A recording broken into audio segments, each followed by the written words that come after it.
Well, good morning, everyone.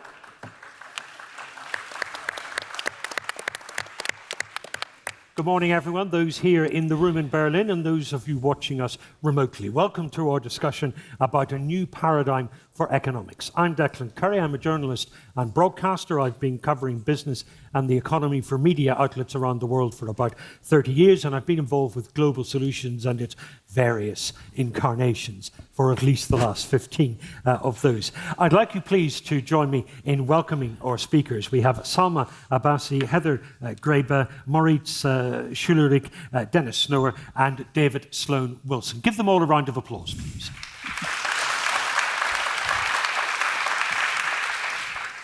Some additional information about each of them. Salma Abbasi is founder and chair of eWorldwide Group. That's an international social enterprise focusing on innovation, sustainable development and security. She's also a strategic advisor to the IEEE, so we'll hear from her today about society and digital empowerment. Heather Graeber is a European political scientist, a former advisor to EC commissioners, and now a senior advisor for the Open Society Foundations. That's a network supporting civil society groups around the world. Moritz Schullerich is Professor of Economics at the University of Bonn and incoming President of the Kiel Institute for the World Economy. So he will be the new Dennis Snower at some point. I'm delighted that the old Dennis Snower is still the original and best, is still with us. He's president of the Global Solutions Institute. And David Sloan Wilson is a noted and celebrated biologist who's forced us to rethink our preconception that evolution is driven by selfish impulses. He's the SUNY Distinguished Professor Emeritus at Binghamton University. Now, when we speak about the economy, in the news, it's often in terms of GDP or inflation or trade and monetary policies. That's what central bankers and policymakers tend to have at the front of their minds as well. But for many years here at Global Solutions and elsewhere, Dennis Snower has argued that this is the wrong approach, that if we are to explain people's disconnect and discontent with politics and economics, we need to recouple for the good of society. We need a new perspective. Dennis Snower, what does that new perspective involve? What does it mean? I think we need to think radically in order to solve big global problems that engulf us everywhere. And we heard in the previous session that what is required is nothing short of a redesign of our system, and the redesign of our system can only follow from a change in our thinking about how the system operates. And David and I have been working for some time on articulating what such a new paradigm may look like. And I think if we keep the following 6 points very briefly in mind, then we're on the road to a completely different track. The first is that we as participants in the economy are not just individuals. We also participate in social groups, in political groups, in higher collectives. And our participation in those collectives is just as important a role that we have economically as is our individual participation. The second is that economies are embedded in societies and polities very fundamentally. You can't understand what economics is about unless you understand the social relations between people, if people trust one another or not, and whether they care for one another. Totally different economic relations result.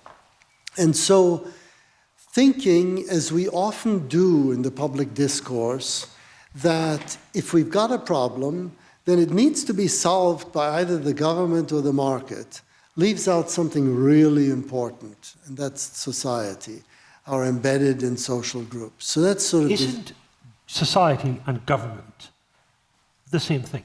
Isn't government the representative, the delivering arm of society? Now that is a wonderful comment midstream, because that's what government ought to be.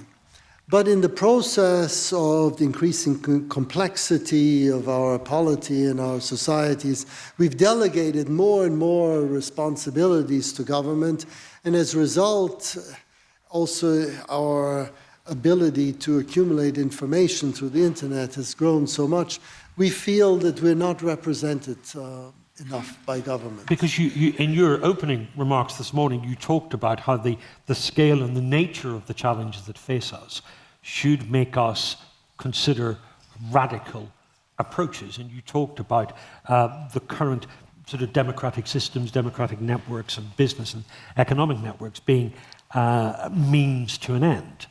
Now, that made me worry slightly. Were you saying that we need to move beyond democracy? No, I don't think we need to move beyond democracy or that we need to move beyond market economies, but I do believe that their goals need to be changed because they are simply instruments to achieve human flourishing.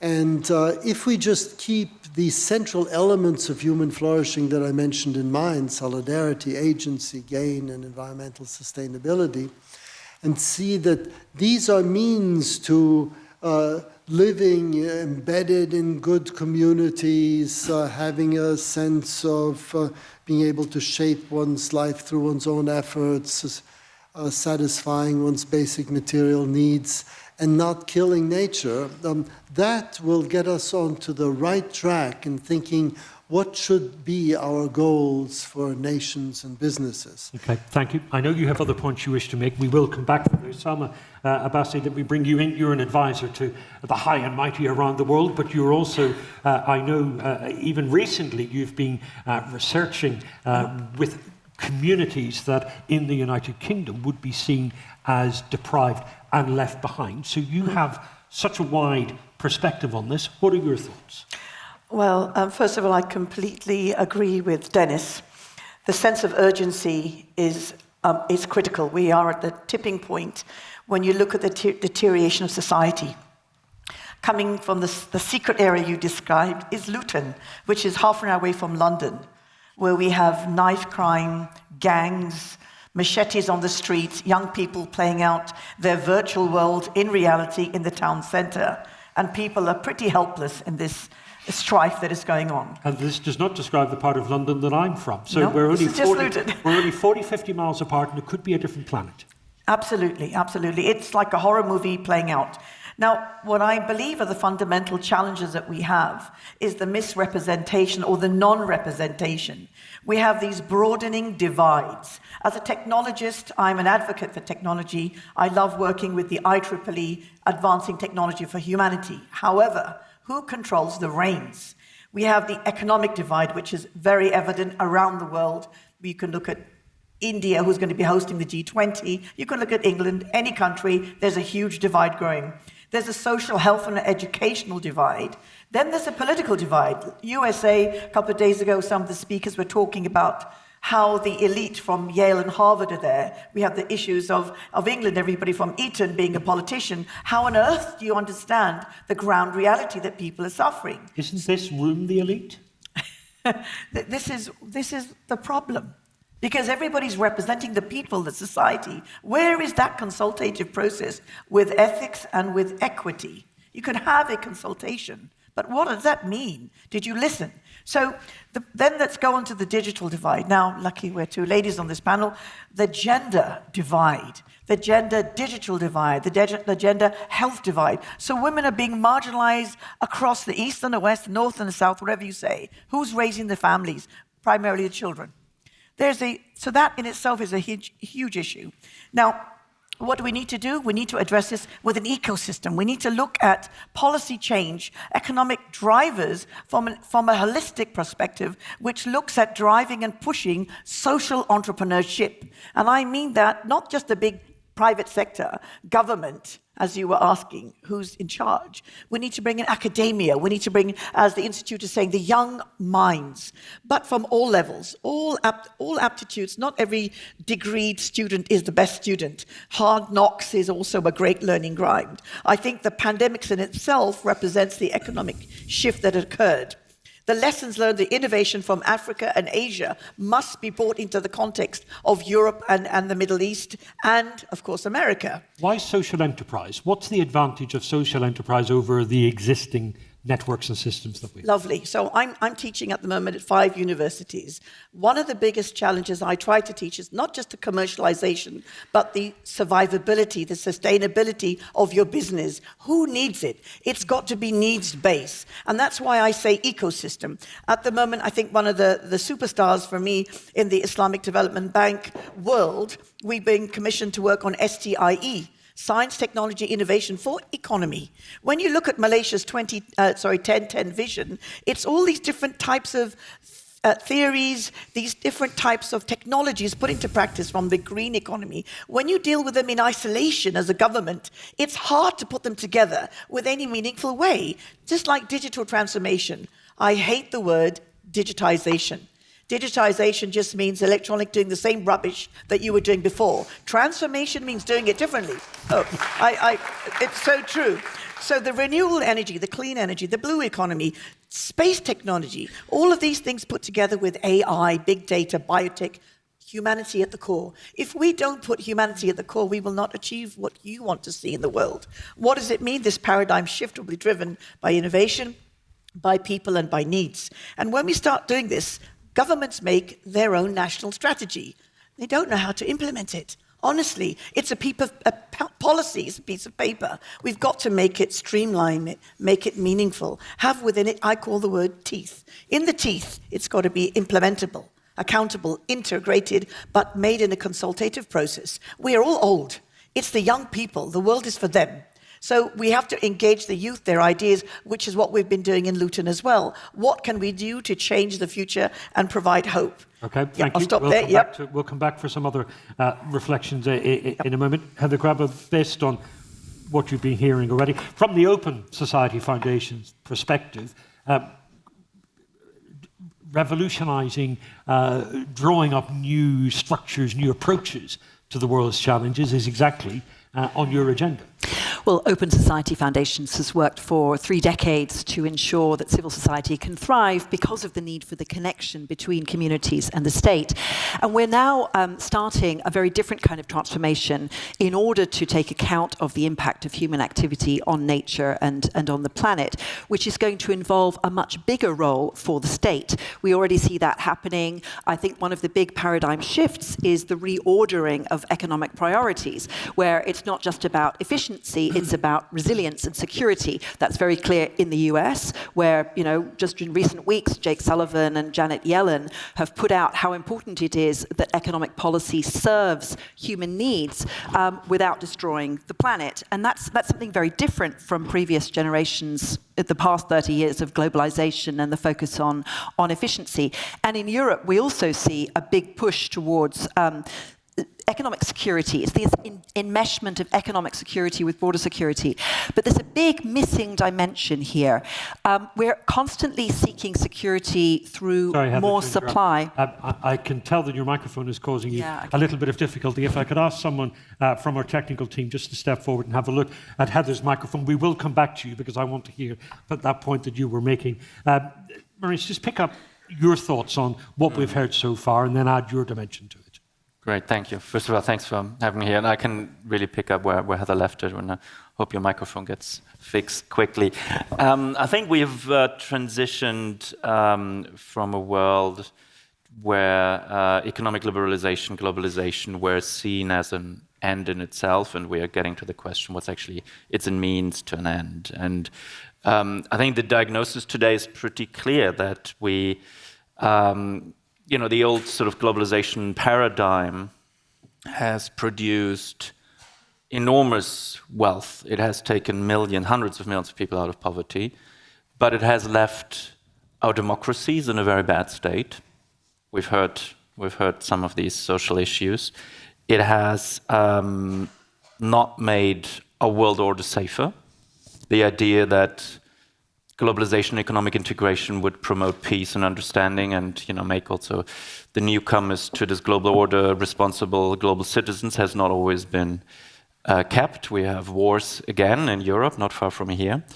There's the rise of populism and democracies around the world are not in a very good state. So I think we have to ask ourselves what went wrong and how can we, if we sort of come back to Amartya Sen's idea of sort of development as freedom, we cannot lose sight of that idea that along a lot of dimensions, this old paradigm hasn't got us where we want to be now. So it's more than wealth. It's about democracy. Within this, Dennis talked about a fundamental change. The mood I'm getting from you, the tone I'm getting, is that you're not quite so radical in that thinking. Your approach to change is more incremental. Am I inferring that correctly? I wouldn't say it's incremental. I think it's a fundamental shift in how we approach economic liberalization, globalization. In the sense that there's this presumption of innocence that we had before when we talked about FDI, about economic openness, and a lot of that has been lost in recent years. So I think this is quite a fundamental new perspective.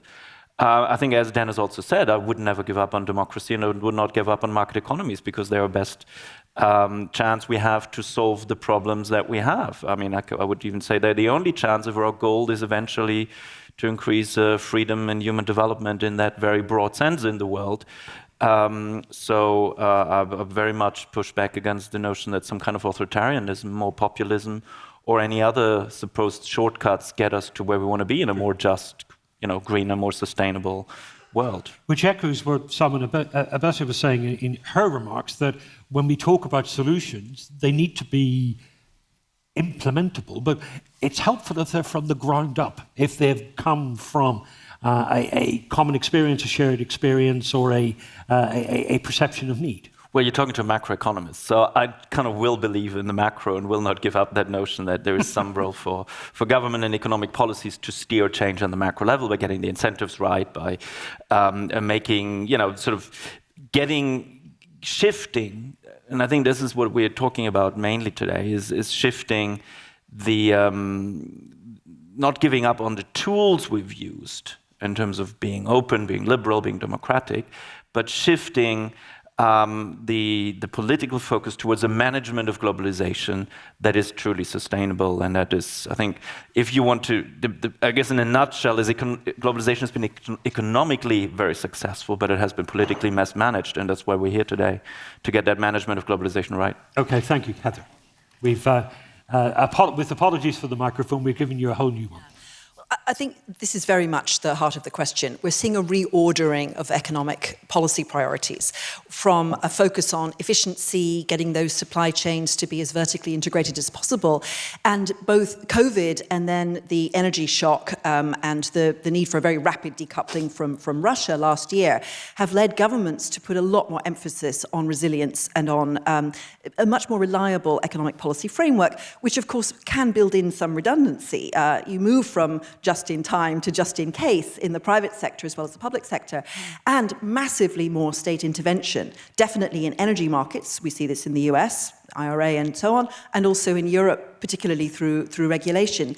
And I think the big question about all of this is, how can we, in our democracies, where people are asked to vote every 4 or 5 years, be able to deliver a long-term transformational change that involves the whole of the society, the whole of the economy, to recognize the limits of what human activity can take from nature? And that's very difficult to do because people are being asked to vote now for something that will benefit their children and grandchildren. And that's where I think representative democracy, as it has evolved since the 19th century, has its limits in dealing with climate and planetary boundaries, because these are inherently cross-border global issues, and they're very long in time, whereas politicians are elected by the electorate of one very territorially bounded country to serve the interests of the people living now. So this is a big challenge for democracy, and it's also a big challenge because people are not used to thinking that there are physical limits on what we can consume. We're used to just, okay, it's about security of supply. If we can get more supplies, more diverse supplies, dig up more stuff out of the ground, then it'll be fine. But actually, we're really reaching the limits of what we can take from the planet. The Global Resource Outlook of the UN Environment Programme is showing very clearly, we have already tripled the amount we take from nature since 1970. There's been no increase in resource efficiency. We're still using resources as if there is no limit to them. And if we continue without transformation, we will double again how much we take from nature by 2060. And that will be the collapse of biodiversity, the collapse of ecosystems. And we will simply not be able to meet human needs if we continue with this highly wasteful and inefficient way of going about things. So my conclusion from that is the circular economy and then move towards a much more resource-efficient economy is fundamental to security, to economic security. Probably within a decade, that's going to be the case. But politicians who are looking for election in just a few years' time find it very difficult to put that proposition to the public. And that's where this kind of conversation about the transformation that's needed and how to get there is essential to start the journey of thinking about in a much longer time frame than we're used to taking into account. But any solution will still need to... The applause is welcome. Thank you very much. Just to say, whilst we are hearing from all of our excellent speakers, I also want to hear from some of you in this room as well. So in about 10 minutes' time or so, I'll be asking you for your contributions as well. Any solution, though, still needs democratic support. It still needs to come from the people to be accepted by the people as something that they wish to do. How do you get that when people still say, oh yes, we're terribly concerned about the climate, but I want to drive my SUV? Or if it's the governments in India and China, they say, we want some of the economic growth that the West has had for the last 400 years. How dare you deprive us of that? Well, people want commitments and some guarantee of their future security that their needs will be met. And that's at all kinds of levels of income. So what I think we really need to do is to start looking at a new kind of social contract, where politicians say to people, okay, we're now entering a period when we have to do this transformation. It's going to be expensive in the short term. Big investments need to be made. And it will lead in the end to really actually not that long a time period where living standards actually improve. Not necessarily more and more consumption, and this is where we come to the well-being economy that Dennis was talking about, but well-being in terms of less air pollution, less commuting, less time spent in just trying to get across cities, for example. There are plenty of benefits to moving to a more sustainable economy, but you need to have an underlying social contract whereby politicians can say to people, yes, we're entering a period of big public investment and there will be major changes, but your basic income will be protected, your social security is still there is still a social safety net for you. We haven't even started this conversation yet. Okay, thank you. And David Sloan-Wilson, your discipline, your thinking goes right to the heart of this, because what we are effectively talking about is, can we persuade people to act together and share a little bit of the sacrifice, or are we hardwired for selfishness? Well, it's not just a matter of talking people into being more cooperative, and I think that a lot of the new thinking that we're talking about orbits around a core configuration of ideas which resist change, and this is a large part of the problem. That's the whole nature of a paradigm, is that it's a configuration of ideas, useful in some respects, but cannot escape its own assumptions. And so what we need is a new paradigm, a new core configuration of ideas, and that paradigm comes from evolution, believe it or not. And evolution is not all about selfishness. The central metaphor, I think, is the concept of society as an organism. And that concept goes back to antiquity, but now has new life, basically, from a modern evolutionary perspective, in part because the study of evolution has expanded beyond the study of genetic evolution to include human cultural evolution. And so now we have a new configuration of ideas, which is much, much more compatible with everything that we're talking about, becomes central. For example, the idea that we need a global identity, that first and foremost we're human beings and citizens of the world, is something which is central to the evolutionary paradigm. How can the whole Earth function as a superorganism? Then there's a cellular level, which gets back to what you were saying. How do we actually, individuals, their most salient unit is small groups. The small groups that we partake in, we have to have governance at that scale. And then there's multiple levels, multiple identities, multiple contexts.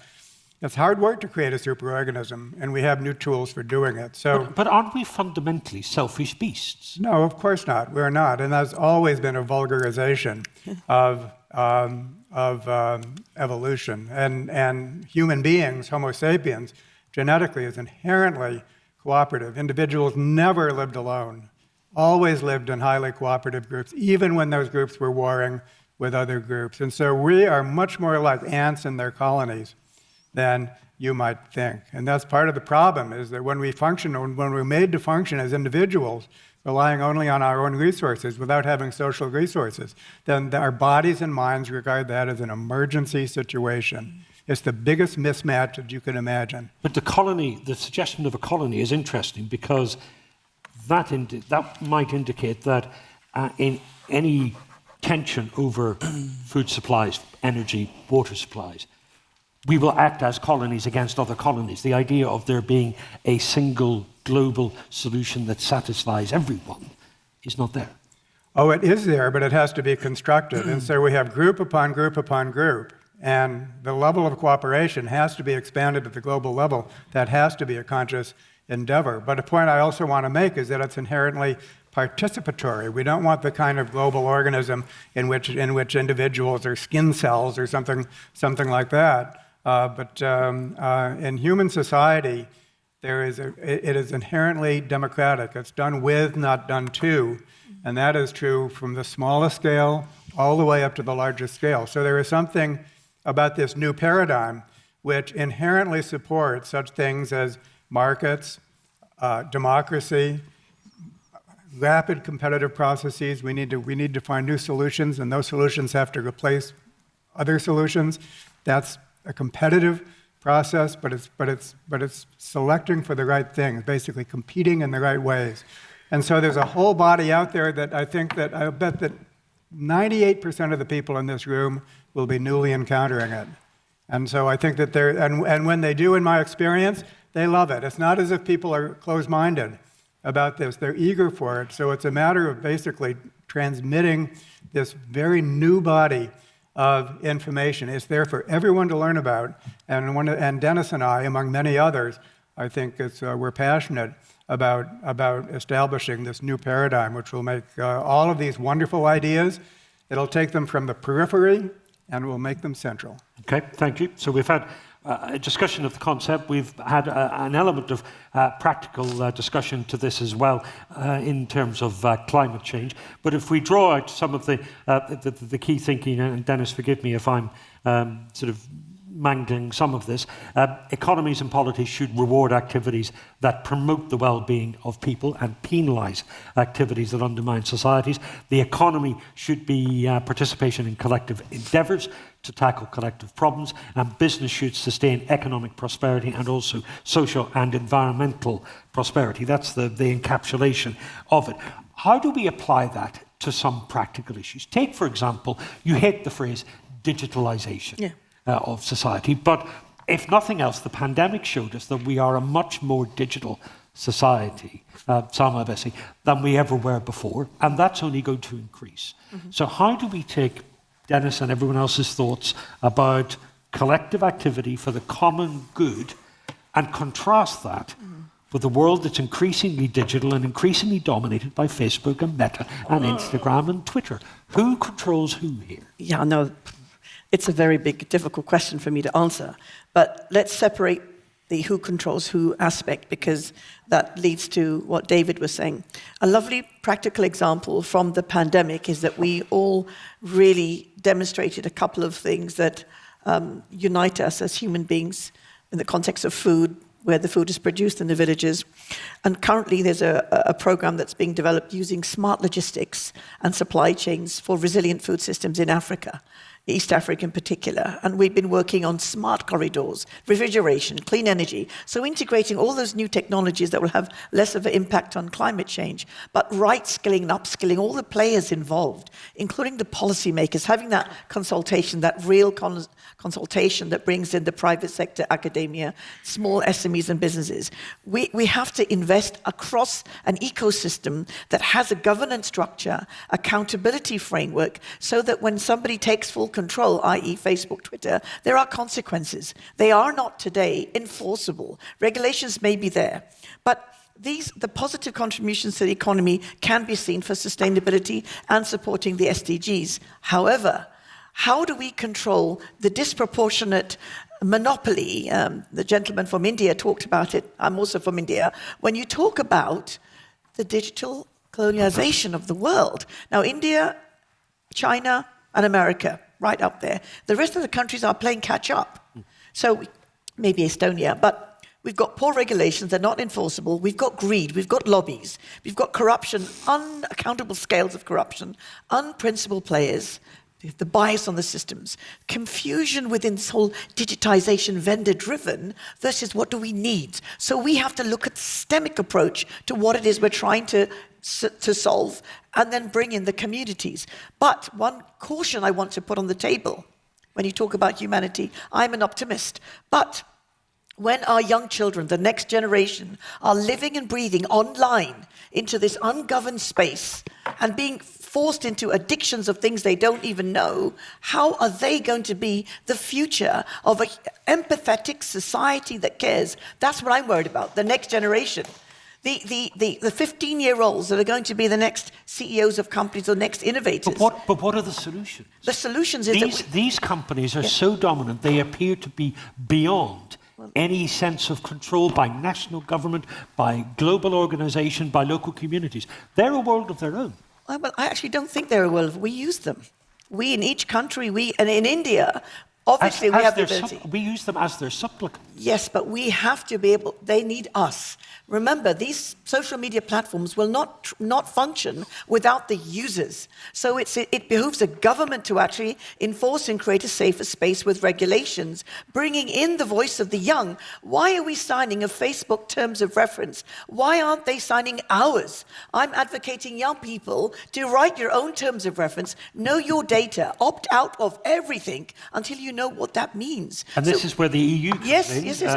Your absolutely. perspective on this is welcome as well, the importance of regulation. Yes, regulation is often decried as something that, it's a blockage to growth and economic activity and so on. But it's actually essential to ensure the outcomes that are good for society. Because profit alone is not necessarily going to benefit society. Sometimes it may, sometimes it may not. It's actually rather agnostic. So let's make it work for society. But I think it's also, you're pointing also to this whole question of what do we really value? And for a really long time, our economic system has valued productive capital, really overvalued it. Yep.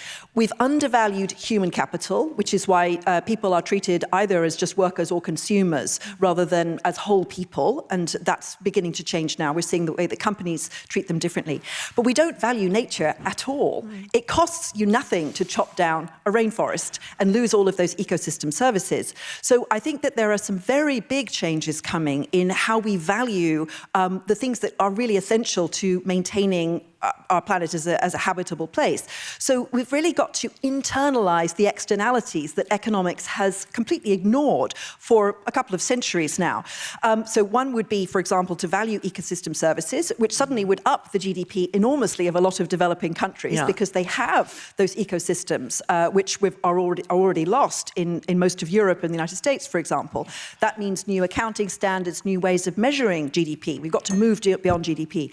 But it also means coming to the very controversial issue of taxes, because the fastest way to reprice things and revalue them in the economic system is to tax them differently. So tax labor less and tax resource use more. Now, the question is how to do that in a fair way. And this is where having a fair transition depends on having a social contract, where people aren't just told, okay, the price of driving your car is going to go up dramatically. And they're like, well, how do I manage that? How do I afford that? Well, then the price of other things will go down. The price of things that are not damaging to the planet will go down. That means having accounting systems both for emissions of activities and products, but also the biodiversity impact and the resource use. So, and this is something that no politician wants to put forward at the moment. And it's where you need to have a connection between what Professor Wilson was talking about, that the global good is something that everybody really does benefit from, and the idea of positive competition rather than dog-eat-dog competition. And you can only really do that at the political level. Okay, Heather, thank you very much. Maurice, I want to bring you back in. By all means, reflect on what we've heard already, but there's another hard issue that I'd like you to address as well. Many of us in this room will have had similar conversations to this 12 or so years ago in the aftermath of the financial crisis and the credit crunch. And we all said the banks have to change their ways of working. We need a new paradigm for banking. Here we are now in the present day. We have 3 American lenders collapse. Credit Suisse had to be rescued in a shotgun marriage. The banks are at it again. They're as bad as they ever were. What was the point in having all that discussion about a new paradigm when clearly it led to nothing? Very good point, and it connects really, really nicely to what Heather just said. I think to make a case for economics as we used to do it, we have a concept, namely the concept of externalities, that captures a lot of what you're saying. Not a lot of what you're saying about the dark side of data usage, what you're saying about resource taxation if we don't internalize the prices. So there is economics talking about that, and it also talks to your point about the financial sector, because what we did 15 years ago after the global financial crisis, we thought like these big systemically relevant financial institutions create externalities because they take risk, and then when they go bust, society has to step in and rescue them. And the answer for that is regulation, yes, and you know, getting prices right. So sitting here as an economist, I think I'm very sympathetic to having more broad and more inclusive concepts of development and of measuring progress, GDP, etc. But getting prices right, getting incentives right, we're still an intelligent species, and we react to incentives in one way or the other. So that is an important part of the transition. And I think in the financial sphere, we've just failed to properly address the issues. I think that the approach to banking regulation that we've taken since the global financial crisis has, we're honest, it had failed before. It already failed. We had to rescue and intervene in outsized ways again and again. So central banks have to run faster just to stand still all the time, because the amount of leverage and financial risk out there has just continued to go up. So I think we are at a point where we have to think much more broadly about financial regulation going forward in terms of actually changing the system and not just tinkering with some details. Thank you very much. I'm conscious that we have just 5 minutes or so left, and I want to get in some views from the floor as well. Now, I have to confess, I don't know how we're doing this. Do we have a microphone in the big ball? Is that how we're doing it this year? Or it's the more traditional approach of someone handing a microphone to you? Who wants to make a couple of points? We'll take the lady in the front row just here, please. Just wait for the microphone to reach you, then tell us who you are. Okay, thank you. It's my pleasure to be here today. It's my first time to be in Berlin. You're very welcome. Congratulations for the great work that you are doing. So we know all of us that the current economic theory is mainly concerned with the factors which affect the wealth of the nations. But based on the SDGs, we are looking for a new economic paradigm based on happiness and well-being of a human being. And the best way to achieve this goal, as I think, is to focus on participatory democracy and approach, as mentioned and indicated by the goal number 17 of SDGs. So we should to work on a true and efficient partnership between government, civil society, and the private sector. So we have to work on the harmonization of interest. Okay, thank you. And which organization are you from? I represent International Organization of Local Government. Lovely. Thank you so much for your contribution. Let's see if we have a thought from this side of the room. There's a lady here 3 rows back, if we can get a microphone to her. And then, hello, Irene. Nice to see you again. We'll have Irene as well. So this lady here first. Just tell us who you are. My name is Sayyeda Aisha Farooq. I'm a migrant from Pakistan and living in Germany. I'm a university lecturer and social scientist. It is so amazing to see you gentle people talking about society and digitalization and all the developments that is the global north is enjoying. My question is to you. Who do you consider as society? Society that is the global north, where we are enjoying the freedom of expression and using our voice, as compared to the society that is in Afghanistan, Iran, and recently in Pakistan, where the people are not using internet. It is banned for many days now, and people have no right to use their voices. Okay, thank you. I'm going to ask Selma to respond to that. Can you pass the microphone forward to Irene in the front row here? Go ahead. Thank you very much. I think you're spot on.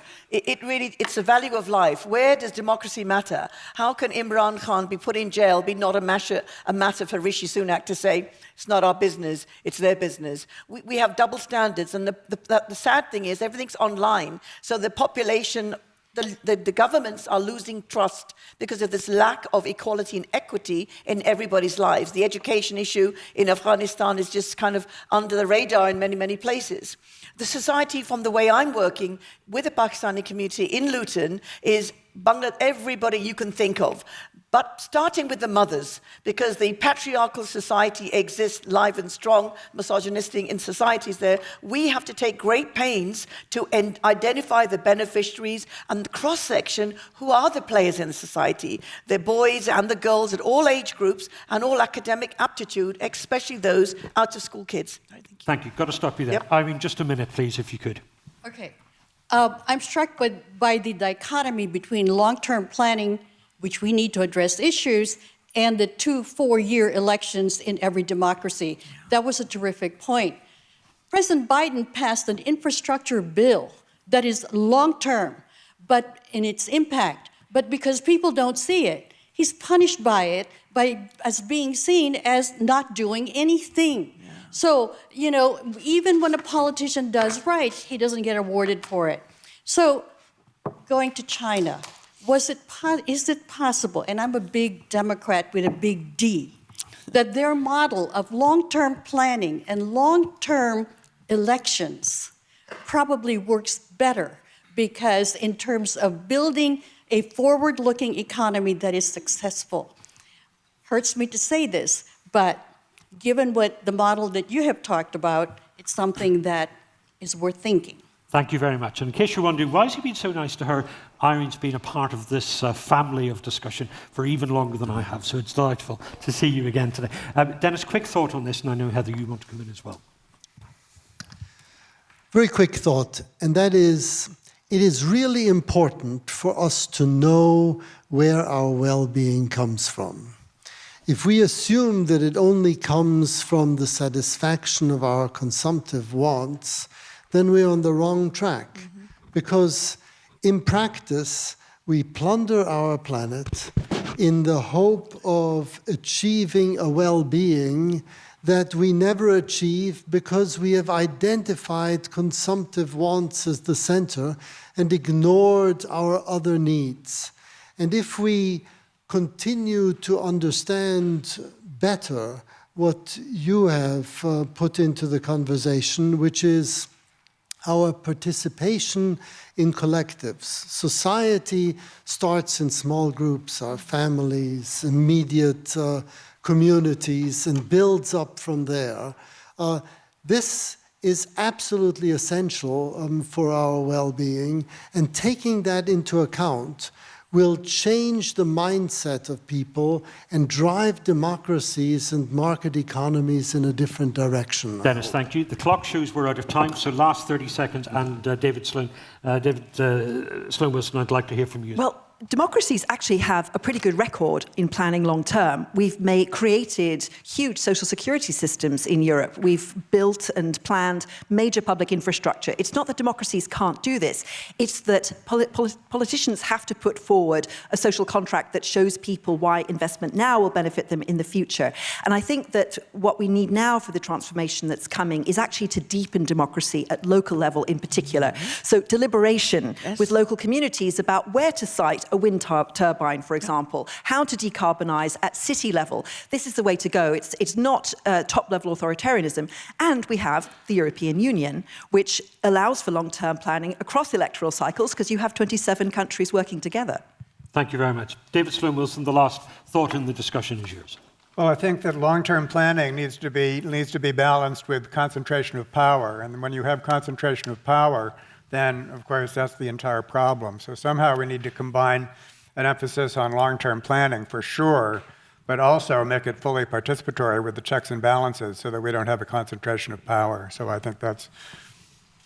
Thank you all very much. Thank you, everyone in the room, for your input and your thought as well. Please join me in giving a round of applause to our speakers and saying thank you to them.